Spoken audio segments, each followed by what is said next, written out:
Story recapped here. Today, I'm going to explain a drama and sci-fi film called Only. Spoilers ahead. Watch out and take care. A young couple named Will and Eva decides to subject themselves to a strict set of safety protocols after a comet released ashes that caused the spread of a mysterious disease across the world. The stress brought on by the isolation and preventive measures has not been easy for the couple. To top it off, draconian mandates from the government have left them no choice but to hide, not just from the authorities but also from their neighbors. On day 400 of the pandemic, Eva uses a test kit to find out if she is infected. But while they are waiting for the results, they hear the authorities knocking at the door, so Eva runs to her room and hides in a compartment under the bed. When Will answers the door, military personnel immediately enter their apartment to inspect the rooms. The sergeant looks at Will's ID and points out that he isn't mentioned in the apartment's lease records. Will tells them that the place belonged to his girlfriend, Carolyn Hartley, but she had already died from the virus. The sergeant takes another look at his records and asks Will about Eva Balsara, who was also listed on the lease. Will tells them that Eva went back to England to visit her parents when the pandemic hit, and he never heard from her again. As the sergeant looks around the apartment, he interrogates Will about all the plastic covering the furniture. Will tells them that it was part of the quarantine measures to keep his girlfriend safe, but it didn't work because she still succumbed to the disease. When the man inquires about the test kit, Will explains that he tested himself because he could be carrying the virus unknowingly. One of the soldiers calls the attention of the sergeant after finding a room with numerous pictures of women on the wall. Most of them hold papers with dates on them, but others have written dates directly on their skin. Will discloses that these were women that he once knew. The sergeant finally tells his men to move out of the apartment after finding nothing suspicious inside. On the way out, the sergeant tells Will that he's impressed that they've managed to survive the pandemic for so long. He assures Will there's no cause for worry because he has no intention of taking the infected individual living with him. When Will asks him what he meant, the sergeant points to the vial of the test kit on the kitchen table. The sergeant hints that he knows what the government does with the people they take with them. Before leaving the apartment, he tells Will to enjoy the last few moments he has with her. While Will broods over the result of the test, Eva tells him to start packing so they could leave. While they drive on the streets, an emergency announcement notifies the area's residents that a curfew is in effect. The announcer tells the residents to avoid exposure to the ash and report any sighting of females to the authorities. They stop by a store to buy some groceries, but Will tells Eva to stay close to him and keep quiet before getting out. Inside the store, most of the shelves are almost empty save for the feminine hygiene section, where the products are offered free of charge. While Eva inspects a tampon, a store employee grabs her bonnet from behind, exposing her long hair. Will hears the commotion, so he points a gun at the startled employee, telling him to lie on the ground. After being convinced that no one else is in the store, Will leaves the man $40 to pay for the groceries and tells him to stay down until he finishes counting down from 500. Several weeks before the disease emerged, Eva had asked Will if they could go on a trip. Eva says she wants to go to a waterfall because she hasn't been to one in years. After breakfast, Eva and Will start reminiscing about their last road trip, but their serene moment is suddenly interrupted by a bird hitting their window. When they look outside, they notice the ashes falling from the sky. As they continue to stare outside the window, their roommate Carolyn enters the apartment and collapses on the floor. Back on the road, Will and Eva stop by the motel to stay the night. In the morning, Eva tapes a girdle around her chest to conceal her breasts. She notices some dust on the edge of the sink and rubs it on her cheeks to give her a scruffy look. She smiles as she continues applying the dust to her face. Later on, Will and Eva stop by a diner for food, but Will is worried that it might be too risky for both of them to go inside. However, Eva hints that she doesn't want to eat her last cooked meal on the road. Inside the diner, Will orders the food as Eva refrains from speaking to anyone. While they wait for their meal, a news anchor reveals that the embryo project was able to grow a fetus inside an artificial womb up to the second trimester. The authorities look at the promising experiment as a possible way to repopulate the Earth once they find a cure for the virus known as HNV-21. As other men arrive at the diner, the news reveals that the reward for reporting a living woman to the authorities has been increased from $1 million to $2 million. Will and Eva start to feel uneasy as the other men discuss the reward. When the waiter approaches their table, Will orders 2 pie slices to go and asks for the check. While preparing to leave, Will notices blood dripping from Eva's ear. Will tries to wipe off the blood from Eva's face, but he knocks over a coffee mug, pulling other people's attention. Will and Eva try to avoid the gaze of other customers as they rush out of the restaurant without paying for their food. When the waiter tries to come after them, a man offers to pay their bill as he watches them drive away. The man, named Arthur, tells his stepson, Casey, to finish his meal and prepare to leave. Will and Eva soon arrive at the entrance to a forest leading to a waterfall. Will tries to convey his concerns about Eva's health, but she urges him to enjoy their trip. In the past, when Will and Eva took Caroline to the hospital, Will noticed that the nurses and doctors seemed to be on edge. As more people arrive, he realized that all the patients were women. Will tells Eva that they'll have to leave, but Eva insists on staying behind to find out what's wrong with Caroline. Will only manages to convince her to leave when he tells her that only women are getting sick. On their way out of the hospital, Will decides to stop by a restricted area to grab 2 hazmat suits. When they get home, Eva receives a call from her dad, Peter, who advises them to quarantine. Peter gives them instructions on how to disinfect their apartment. First, Will covers the doors and furniture with plastic. Then they apply bleach on the floor and spray disinfectant into the air. Back in the present, while taking a break from their journey to the waterfall, Will sees Eva taking photos, so he asks her why she's still doing it when no one would see the images. Eva suggests that other women might still be out there, noting that she's not that special. In another flashback and on the second day of the ashfall, Will had incorporated the quarantine protocols into their morning routine. Will says they need to start boiling the water because the virus has entered the water supply. Will had installed UV lights all over the apartment because they can kill pathogens and germs within 2 feet. They will be eating canned food for a while, but Will assures Eva that the quarantine will be over soon.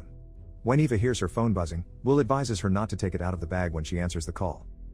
On the news, they hear that thousands of women have died from HNV-21, and millions more are infected. At least a dozen males have been found with the virus, but none have exhibited any symptoms. By day 44, Eva has started to become weary from eating ravioli all the time. The couple tries to keep themselves physically close by caressing each other while wearing gloves. As the days go by, Will builds a compartment that they can place under the bed so Eva can hide in case of emergencies.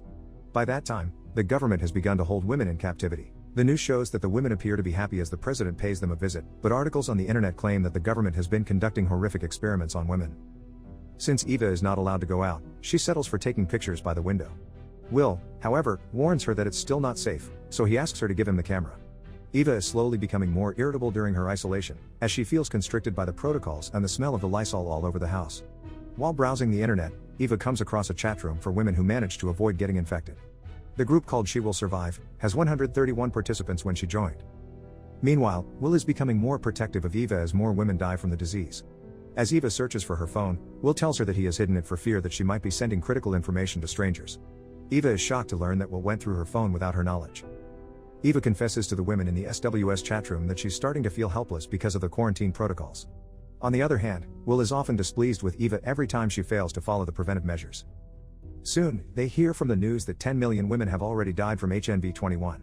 The number of participants in the SWS chat room has been reduced to 89, with some members noticing that fewer people are logging on each day. Eva tells the women in the chat room not to lose hope because other survivors are still probably out there. She then points out that her mother is still safe in England. Will and Eva continue to argue about the quarantine rules as the disease continues to wreak havoc worldwide. Meanwhile, the number of participants in the SWS chat room has continued to dwindle. When Eva goes online, she finds that there are only 14 women in the group. Back in the forest, Will and Eva practice shooting a can after setting up camp. Will misses the target, so he asks Eva to try it. Eva hits the can on her first shot, so Will asks her to try again.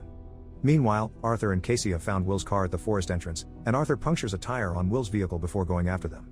After shooting, Eva and Will relax in the tent and get intimate, but their lovemaking is soon cut off when Eva's body starts to tremble. On day 238 of the pandemic, Will decides to buy the gun. When he entered the store, the clerk told him that he's a little late because most of his merchandise has already been sold. The man offers Will a rifle and suggests that it will be suitable for hunting women because it's not lethal. Will says he only wants something he could use for self-defense. Will gets home carrying a handgun with him as he disinfects himself before entering the living room. Will also brings home a test kit and tells Eva that he wants to use it to find out if he's a carrier. Will says that he is also tired of the quarantine, and he is hoping that he'd be able to touch Eva again if he's clear. He rubs the swab into his mouth and puts the sample into the vial. They watch the vial for a while, waiting to see if it changes color. Soon, they see the vial turning indigo, which indicates that Will is infected. Will is distraught to learn that he's a carrier, but he tells Eva not to worry because she's still safe. Back in the woods, Eva gets out of the tent in the morning to take a walk while Will is still asleep.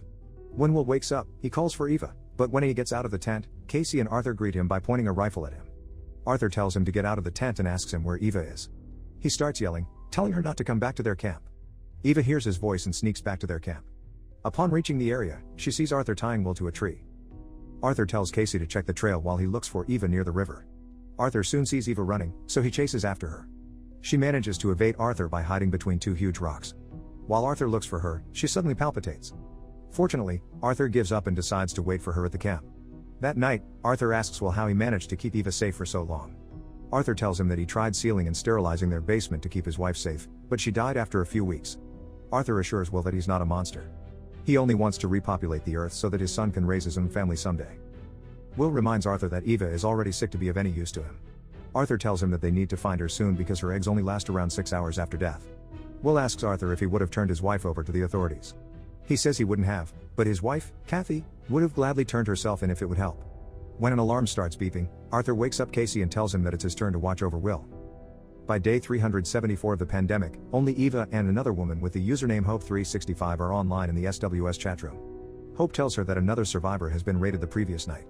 Hope says that she went online to say goodbye to Eva because she has already started feeling the symptoms. Eva tells her that it could be anything, but she says that she had taken the test. Hope sends Eva a photo of herself holding a paper with the date March 23rd. Eva prints the image and sticks it to the wall in her room, where other pictures of the women from SWS are displayed. In the forest, Will wakes up at night and sees Eva walking toward them.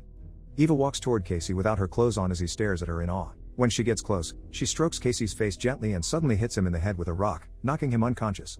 Eva unties Will, but as they prepare to leave, they hear Arthur calling out to Casey. As Will points the rifle towards the tent, Arthur shoots from the inside, causing Will to fire back. Will is hit in the leg, but he still manages to get away with Eva. Arthur remains in the tent as he cries out in pain, indicating that he has also been hit. On day 400, Eva receives a call from her dad, but Will tells her that they should contact him via a secure VPN instead of calling him back. Eva tells Will that maybe it was an emergency because Peter wasn't supposed to use the phone under normal circumstances. Will decides to dial the phone, but he tells Eva not to say anything. Peter, who has bruises on his face, answers the phone and tells Eva that he wants to know if she's okay. He informs Eva that his mother has been taken. He had thought that his wife would be safe because of her age, but people still took her. Peter cries as he begs Eva to say something. Unable to hold back her longing to communicate with her father, Eva calls out to Peter, saying she's okay. Will quickly takes away the phone, arguing that she cannot talk on an unsecured line. Eva begs him to give back the phone, but Will doesn't relent. He warns her that people will arrive in 15 minutes to take her away if she speaks on an unsecured line. Eva lashes out at Will, telling him that her home has become a prison because of his quarantine rules. Will assures Eva that they will survive the pandemic, but he tells her that she should realize that this would be her life now. Eva becomes even more frustrated, so she grabs the gun from the table. She then asks Will to leave while pointing the firearm at him. Will tries to reason with her, but she reiterates her demand, so he walks out of the apartment. On his way out, Will sees the ashes falling, so he heads back inside. Meanwhile, Eva is already on her way to the rooftop wearing her hazmat suit. When Will gets back inside the apartment, he notices that Eva is not around, so he goes to the rooftop to find her. When Eva reaches the rooftop, she walks close to the edge of the building and watches the ashes fall from the sky. Will soon reaches the rooftop and runs toward Eva, but he is disheartened and crushed when he sees her removing her hazmat suit. Eva and Will walk slowly on their way to the waterfall in the forest due to Will's limp from the gunshot. Upon reaching the breathtaking sight, Will plants a kiss on Eva's lips and embraces her, knowing that she won't be around for much longer. Later on, Eva takes out her camera and gives it to Will. He takes a selfie with Eva, showing the date written on the back of her hand. Subscribe to watch more videos like this. Turn on notifications. And leave a like, it really helps the channel out. Thank you for watching.